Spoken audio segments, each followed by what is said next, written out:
Alhamdulillahi Rabbil Alamin. Wassalatu wassalam ala ashrafil mursalin Muhammadin sallallahu alaihi wasallam. Ola alhamdulillah. Ambal maslamo ambe madrasatu sakina daira kono ya. Ambe président ambala ka kono de. Président Ibrahim Boubacar Keita ka amena akono ni na yande. Amena de. Parce que mesure fangelin tala fangelin mata. Mesiri fangelin tala ka fangelin tuyi a tɔ kɛla sisan kini dila an ma n'an t'a la dɛ awɔ kini dila n'an ma k'a la n'i ye kini di maa ma ka kini sigi a kɔrɔ a tigi bɛ nan kɔnɔ an b'a la ka nan kɔnɔ n'an ma ye an b'a la ka président kɔnɔ a ma ye ou bien a ka conseil o ma o yɔrɔ fɔ a ɲɛna mesiri ko la wa walima peut-être ne yɛrɛ de ma mesiri in faamu parce que an m'a faamu dɛ n'a ko ko couvre-feu kɛla état d'urgence kɛla jama kana fara ɲɔgɔn kan dengunu jama kana caya furusiri jama kana caya maa kana maa 50 bɔ meeting kana kɛ ɲɔgɔn dajɛ caman bɛ o si kana kɛ ka fara couvre-feu kan kabini su 21h su heure 3nan mɔgɔw ka don fo sɔgɔma o couvre-feu jamana tɔw ta an b'a fɔ ko o ye couvre-feu nka Mali ta o ye coffre-fort ye dɛ parce que Mali ni Faransi tɛ kelen ye dɛ président Mali ni jamana tɔw tɛ kelen dɛ président Faransi a bɛ se k'a fɔ ko couvre-feu Italie a bɛ se k'a fɔ ko couvre-feu Mali ta ni ye coffre-fort ye Mali kɔnɔ ni ye maliyɛnw don ni ye coffre-fort de kɔnɔ coffre-fort ni dun ye mesure ta ka maa don coffre-fort kɔnɔ a tigi kan ka dumuni min kɛ i kan k'i hakili to a la dɛ a kan ka ji min coffre kɔnɔ i kan k'i hakili to a la hali sɛ n'i ye mesure ta k'a fɔ sɛ ka don kulukulu kɔnɔ ko désormais sɛ kana bɔ ka yaala bilen ko sɛ zone bɛ yen ko sɛ ka kisi tiɲɛ do i bɛ sɛ kisili de kɔ mais ni ji ni dumuni ma di sɛ ma est-ce que sɛ bɛ kisi a tɔ bɛ faga yen dɛ ni ko misi ka yaala cayala ko zone kana taa misi minɛ misi kana suɲɛ k'i bɛ misi la kisi ko k'a don wɛrɛ kɔnɔ désormais misiw kana taa yaala bilen a n'i ma bu ni kɔgɔ ko ɲɛɲini est-ce que mesure ɲɛna mesure mana ta ka misi don so kɔnɔ a kana bɔ kɛnɛ ma mesure mana ta ka sɛ don so kɔnɔ a kana bɔ kɛnɛ ma mais ni mesure ma ta sɛ bɛna balo cogo di misi bɛna balo cogo di est-ce que mesure ɲɛna o la kuma surunya bolo ma ne ɲɛ b'a la président Ibrahim Boubacar Keita a ye mesure ta mɔgɔw bɛ se ka don coffre-fort kɔnɔ cogo min mais ne ɲɛ tɛ mesure la a ye min ta mɔgɔw ka baloko bɛna kɛ cogo di a ye mesure min ta mɔgɔw ka jiko bɛna kɛ cogo di a ye mesure min ta mɔgɔw ka kuranko bɛna kɛ cogo di a ye mesure min ta mɔgɔw ka ɲɛnamaya bɛna kɛ cogo di parce que mɔgɔw nana don coffre-fort de kɔnɔ u bɔra ɲɛnamaya dɔ la ka na ɲɛnamaya wɛrɛ la gouvernement ye mun mesure ta an m'o mɛn a bɛ se ka kɛ maa tɔw y'a mɛn ne m'a mɛn an b'a fɛ président a ka bɔ a ka mesure tɔ kalan a bɛɛ ma kalan dɛ parce que an ɲɛ b'a gɛlɛya la maliyɛnw kan ka ban an y'a f'i ye anw bɛ ala ka ci de fɔ n'i y'a mɛn ko madrasatu sakina i bɛ k'a yɛrɛ kan ka kɛ madrasatu sakina kalanden ye a ka conseil kan ka kɛ nin madrasa kalanden ye ka to ka ala ka ci lamɛn n'o kɛla a b'u dɛmɛ u ka fanga baara la kosɛbɛ juguya tɛ dɛ a jate minɛ kɛ mesure ta la k'a fɔ ko maliyɛnw kana bɔ maliyɛn fanba maa 100 o 100 maa 50 walima maa 40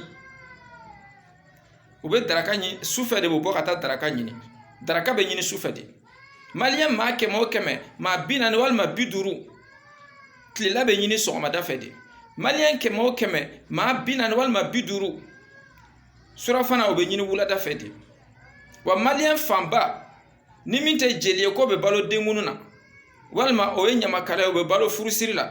walima o ye karamɔgɔ suguya dɔ ye o bɛ balo janaza la walima o fana bɛ balo jamako wɛrɛw la walima minnu bɛ taa damandaw la ka taa balo sanubɔyɔrɔw la minnu bɛ balo jidaw la jamako maliyɛn fanba bɛ balo de la a bɛɛ tɛ sugu kɔnɔna ye dɛ hali ni sugu ma datugu jamako minnu datugula gouvernement kan k'a dɔn président n'a ka jama kan k'a dɔn ko a ye maliyɛnw don coffre-fort kɔnɔ ko maliyɛnw ka baloko bɛna gɛlɛya a kan ka sigi n'o ye u ka jiko bɛna gɛlɛya a kan ka sigi n'o ye u ka kuranko bɛna gɛlɛya a kan ka sigi n'o ye u ka telefɔni ko bɛna gɛlɛya a kan ka sigi n'o ye wariko gɛlɛya bɛna na a kan ka sigi n'o ye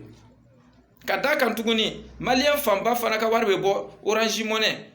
transfert la western union faransi itali olu fana datugulen bɛ yen wariw tɛ ci bilen banki fana baara bɛɛ lajɛlen yɛlɛmɛna banki wari tɛ sɔrɔ hɛrɛ la bilen gouvernement président a ye mesure jumɛn ta ni nɔgɔya bɛ na kɛ maliyɛnw ye nin waati kɔnɔ nin dɔgɔkun 3 kɔnɔ mesure jumɛn ta la école privée fanba ni école bɛ yen de u bɛ denmisɛnninw gɛn kalanden somɔgɔw bɛna wari sara a y'u bila u ye kalanw bila kalo satɔ filɛ wari t'u bolo k'a di karamɔgɔw ma se t'u ye parce que Mali ta ye débrouilleli de jamana bɛɛ n'a réalité don dɛ IBK jamana bɛɛ n'a réalité don a ye mun mesure ta mun mesure ta la mesure jumɛn ta la maliyɛnw ye a ye bɔ a k'o fɔ an ɲɛna courant ko bɛna kɛ cogo di courant sara a ye joli bɔ a la gouvernement bɛna mun subvention kɛ ka courant sara nɔgɔya walima k'a ben i n'a fɔ jamana dɔ y'a kɛ cogo di jiko gouvernement bɛna mun subvention kɛ jiko la aw yɛrɛ ko les denrées de première nécessité malo sukaro tulu nɔnɔmugu balo tɛ ɲɛ fɛn minnu kɔ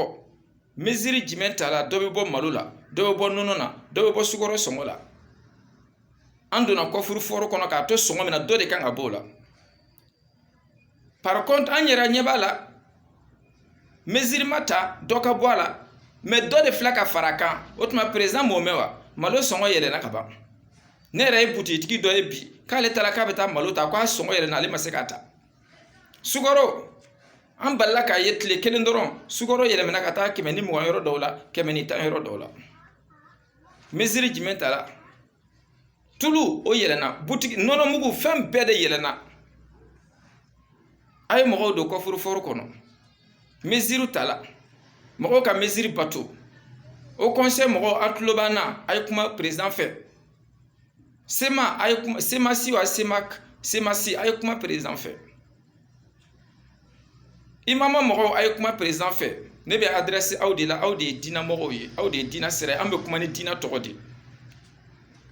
ala y'o de fɔ wa ahasin a ye ɲumanya kɛ kama ahsana Allahu ilayk i n'a fɔ ala fana ye ɲumanya kɛ e ye cogo min ala min y'aw kɛ faama ye ka ko bɛɛ di aw ma bi n'aw ko mɔgɔw ka to so u bɛ to so n'aw k'u ka bɔ u bɛ bɔ ala y'o ɲumanya min k'aw ye a fana ka ɲumanya kɛ mɔgɔw ye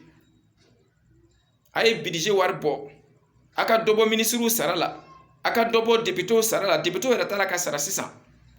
a bɛna élection minnu kɛ a y'a wariw ta joona joona a ka courant ben ka bɔ mɔgɔw kan nin degun kɔnɔ k'u to kɔfuru fɔrɔ kɔnɔ a ye jiko ben ka b'u kan k'u to kɔfuru fɔrɔ kɔnɔ a ye malo sɔngɔ jigin a ka nɔnɔmugu sɔngɔ jigin a ka tulu sɔngɔ jigin dɔw bɛna fɔ ko commerçants de girinna k'a sɔngɔ yɛlɛ ko gouvernement se t'o la gouvernement ka subvention kɛ malo bɛ se ka jigin cogo min a ka subvention kɛ sukaro bɛ se ka jigin cogo min